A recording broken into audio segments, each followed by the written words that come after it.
Next derivative rule we need to talk about would be the chain rule. Now, the chain rule is probably going to be one of the more important rules that we discuss, in that it's not really tied to a particular arithmetic operation like addition or subtraction, multiplication, and division.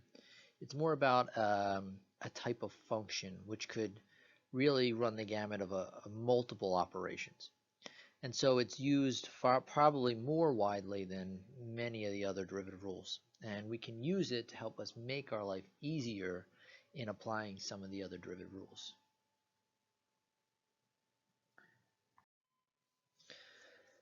And so looking at the chain rule, it takes into account that we're working with a particular type of function, and that function is a composition function.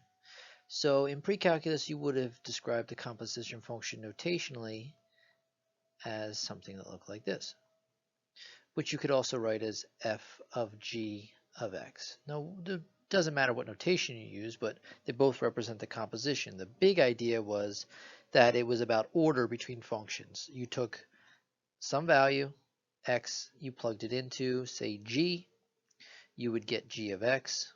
You would take that and plug that into f, and you would get f of g of x. So it was about what function came first and what function came second. In some ways, you looked at it as you were taking one function and plugging it into another function. So you should have some familiarity with composition functions. But what we want to do now is take the derivative of this composition function. And there's a couple of ways we can look at this thing. So from the pure standpoint of how the chain rule works, we look at the composition function and pull it apart. So we have this y equals f of g of x. And if I say, let's let u equal g of x, then y becomes f of u, because we take the g of x out and replace it with a u. And so what we have is really two functions here. U is this function g of x, and y is this function f of u. And so if I were to take the derivative of each of these, I could do it with respect to its appropriate variable. So I could take the derivative of u with respect to x, because that's the variable here, and that would be the same thing as saying g prime of x. I could take the derivative of y with respect to u, again, because that's the variable here, which would be equivalent to saying f prime of u. And so looking at these and really separating these two functions out, we could take the derivative of each one. Now, ultimately, this is the function that we have, and y is a function, if you follow it in, to a function of x. So what I'm looking to find is dy dx, which we've talked about multiple times, is the slope of the tangent line, slope of the graph, etc. It's our standard derivative we've been finding all along. Well, neither of these is dy dx. This is du dx, this is dy du. So what the chain rule says is that in order to find dy dx, we should take dy du and multiply it by du dx. So essentially this derivative should be multiplied by this derivative. This is not a product rule in any sense. It's just a way of taking the derivative of this composition. Now, where did this come from? As with all our rules, it comes from the limit definition that we started derivatives off with, without necessarily seeing that all written out. This is what you would get in the end. Again, with all the proofs of every single one of these rules, you can follow them either in the textbook, you can look at videos of the proof online, you can come and see me, and we can work it out together. But right now, this is where we're at. Another way to write this would be to say, well, dy du was f prime of u, and du dx is really g prime of x. If we take the substitution we made, that u equals g of x, we can write this as f prime of g of x times g prime of x. And this is the form for the derivative dy dx that we will find most useful overall.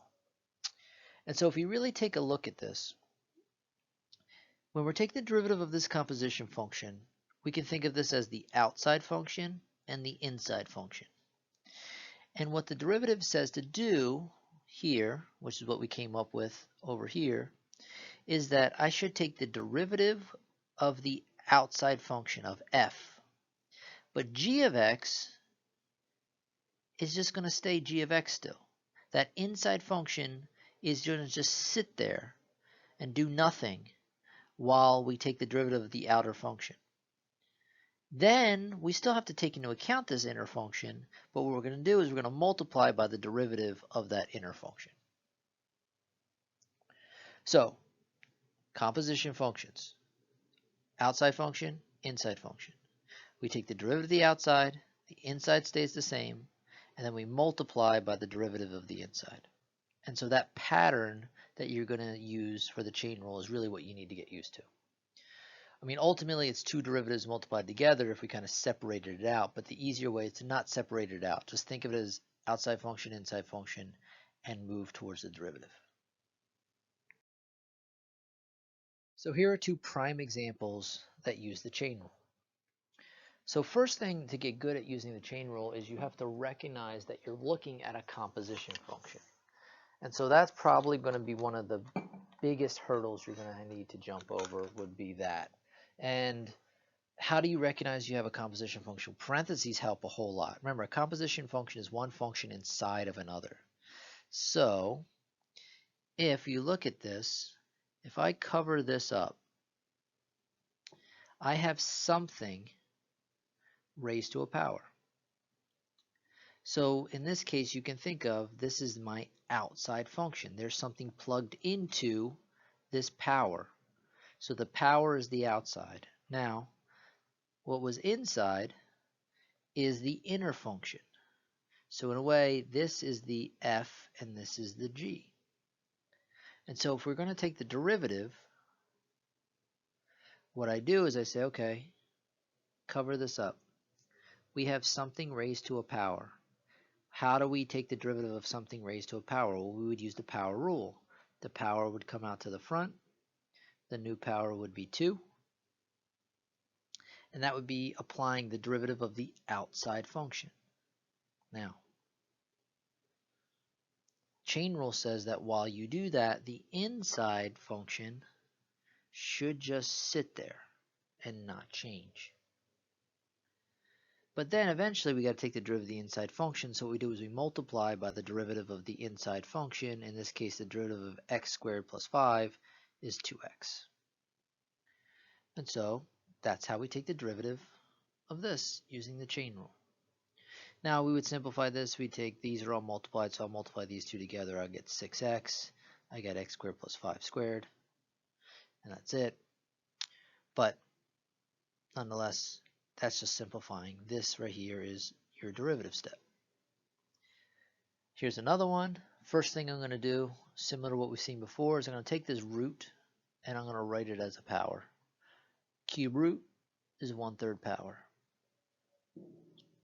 So then, now if I go to take the derivative, what do I have? I have a composition. I have an inside function and I have an outside function, similar to this last example.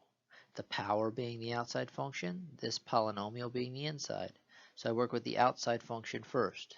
Its derivative would require me to, take the power, bring it out to the front. The new power will be 1 less. That's just the power rule. The inside piece stays exactly the same. Then I'll multiply by the derivative of the inside. Well, that would be 5 minus 8x. To simplify this, I'll take the 5 minus 8x, leave it in the numerator. This 3 is in the denominator. This is to a negative exponent, so I'll write it as 5x minus 4x squared to the 2/3. And there is my derivative.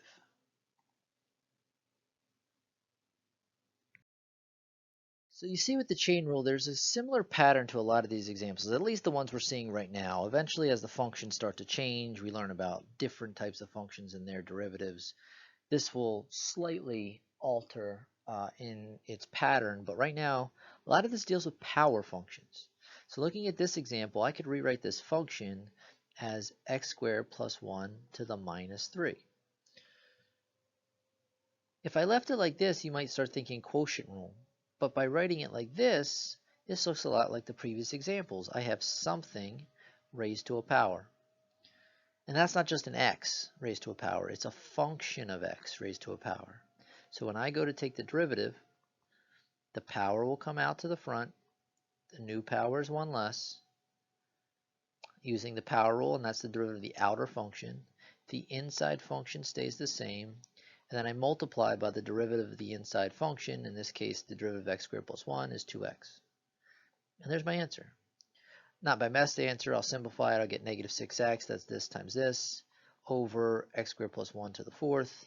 That's taking this and bringing this to the denominator since it had a negative exponent.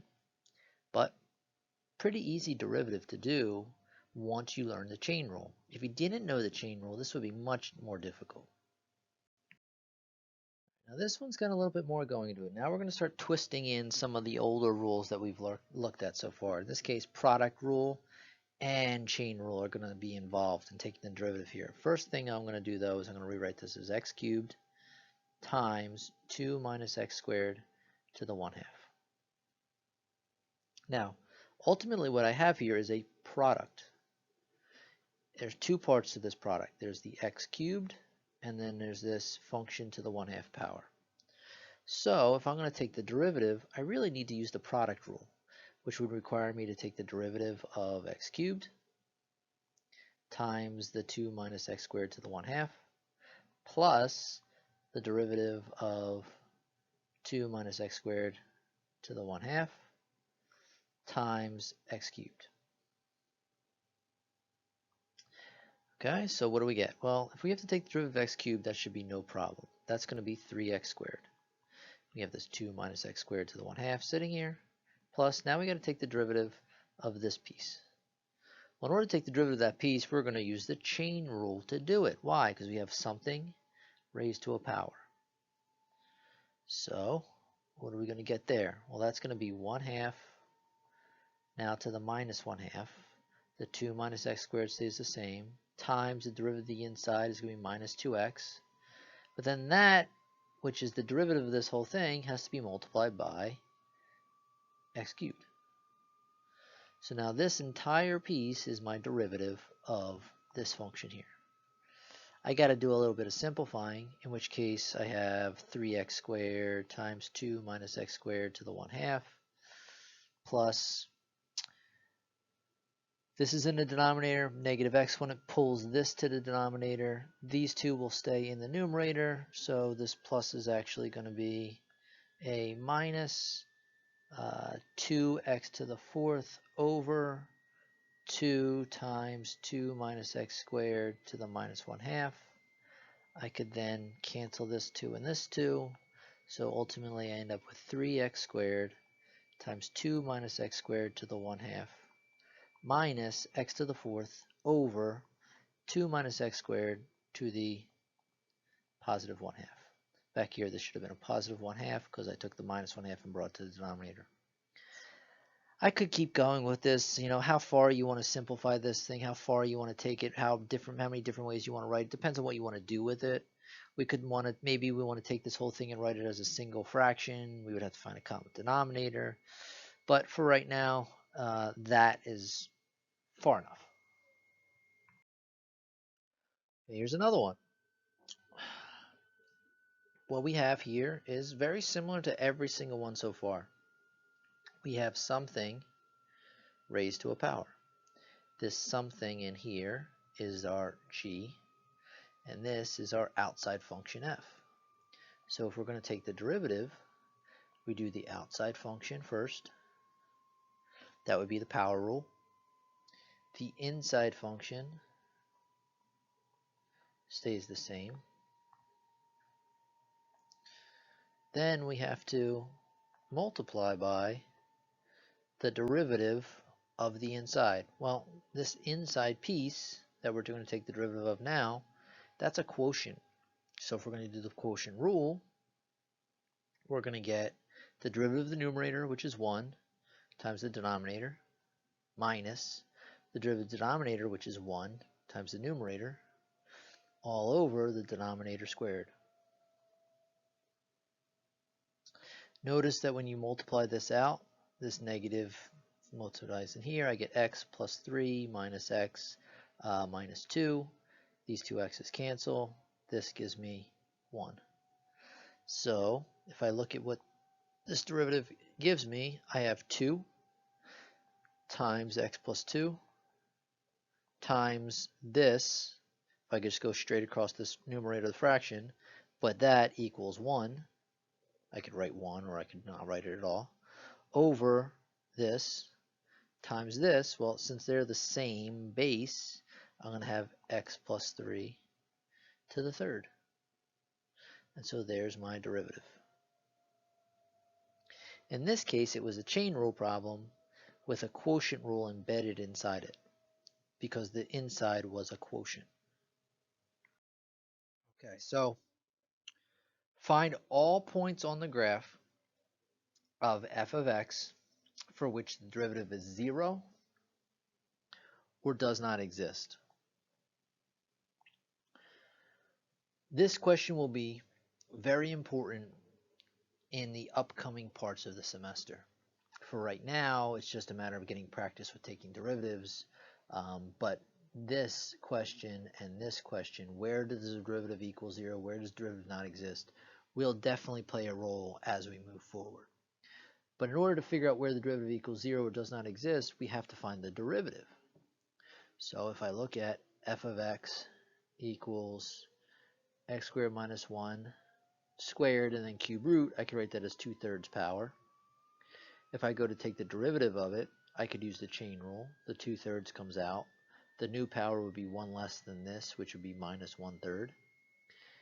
X squared minus 1 inside stays the same. We then multiplied by 2x, which is the derivative of the inside. I simplify this by saying, okay, this is to a negative exponent. It'll come to the denominator with the 3. This and this are in the numerator, so I get 4x over 3 times x squared minus 1 to the 1/3. So there's my derivative. Notice that my derivative is a fraction. And so if we want to figure out when the derivative equals 0, the only time we could have a fraction possibly equal 0 would be when the numerator equals 0. That's it. So in order to figure out when the derivative equals 0, we really only need to figure out when 4x equals 0, which is real easy. It's when x equals 0. So that's 1. 2, we need to figure out when the derivative does not exist. Well, again, being a fraction, the only time a fraction will not exist or will be undefined would be when 3x squared minus 1 to the 1/3 equals 0, the denominator. Now this denominator is only going to equal 0 when x squared minus 1 equals 0, because I could divide by 3, I can get rid of the 1/3 by cubing both sides. And I would find out that that happens when x equals plus or minus 1. Now this is just solving real basic equations that you would have learned in algebra and pre-calc. So this should be easy stuff. So there are 3 different x values for which the graph is either has a derivative that's 0 or does not exist. Now the question did ask for the points. Now points have both an x and a y coordinate. So if I want to find the points, the x value for one of the points is 0, the x value for one of the points is 1, and the x value for one of the points is negative 1. So how am I going to find the y coordinates for those points on the graph of f of x? Well, I'm going to take these and I'm going to plug them into the function. So I would need to find f of 0, f of 1, and f of negative 1. And that would be the y value that I would place here. Well, this is pretty easy to do. So I have the cube root of 0 squared minus 1 squared. So that's the cube root of 1 squared. So that's just going to give me 1. If I plug in 1, that's going to give me, if I plug 1 in here, that's going to be 1 minus 1, which is 0. So that's going to give me 0. And if I plug in negative 1, that's also going to give me 0. So these are the points where the derivative equals 0 and where the derivative does not exist. All right, here's one last one. In this case now you want to find the second derivative. Okay. So we know that the second derivative is the derivative of the first derivative. So what we need to do is first find the derivative of this function, which would be we call the first derivative of this function. I'll rewrite it so I can do that easily. I write it as x squared plus 5 to the negative 2. Oh, nope, there's a major mistake there. That's not what the derivative equals. That's what the original function equals. That's just taking this function and rewriting it. I didn't find the derivative. If I want to find the derivative, what I need to do is now do the chain rule, which would be take the negative 2 out. X squared plus 5 is now to the negative 3. The derivative of the inside is 2x. I'll rewrite that as negative 4x over x squared plus 5 cubed. Where did I get that? 2x and minus 2 gives me the negative 4x. This is now put into the denominator because of the negative exponent. And so there's my derivative. So now what I want to do is I want to find the second derivative, in which case I need to take the derivative of this function. Well, I could have left it like this and done the product rule, or I could do this and I could do the quotient rule. It will be easier to do the quotient rule because we only have positive exponents. If we do quotient rule, if we do product rule, we'll have to deal with this negative exponent, which actually will make your life harder. So we're going to do quotient rule, in which case we're going to take the derivative of the numerator, which would be negative 4 times the denominator, which will be x squared plus 5 cubed, minus the derivative of the denominator, which will be 3 times x squared plus 5 to the second times 2x times the numerator, which is negative 4x, all over the denominator squared. Well, if this is to the third power and then we square it, power to a power, we multiply those exponents and get 6. Okay, so that is your second derivative. Now, it's not the answer in terms of the best possible form of the answer, but it is the second derivative. So what we want to do is now simplify this. Now, you can do this multiple ways. There is one way that is definitely easier than any other, and that is to recognize that I could sit here and multiply all this out up here, and it will take me a little bit of time, but I could also recognize that I have some common factors here. There's a negative 4 and a negative 4 as a factor. There's also an s squared plus 5 and an x squared plus 5 between these two things in this subtraction. So what I'm going to do is I'm going to pull out the negative 4. I'm going to pull out the x squared plus 5 to the second power, because this is to the third, this is to the second. So not only is it x squared plus 5, but x squared plus 5 to the second can be pulled out. I would be left with what? Well, in this piece here, if I pull out the 4, the negative 4 and the x squared plus 5 squared, I'd still be left with an x squared plus 5. Minus, in this piece here, if I pull out the x squared plus 5 squared, and I pull out the negative 4, I still have this 3, I still have this 2x, and I still have this x over here. And so what I'd be left with would be 6x squared, all over still the x squared plus 5 to the sixth. But the reason why this is nice is because this x squared plus 5 squared is a factor. That'll cancel with 2 of these and leave me with now 4 of them. So it's now to the fourth power.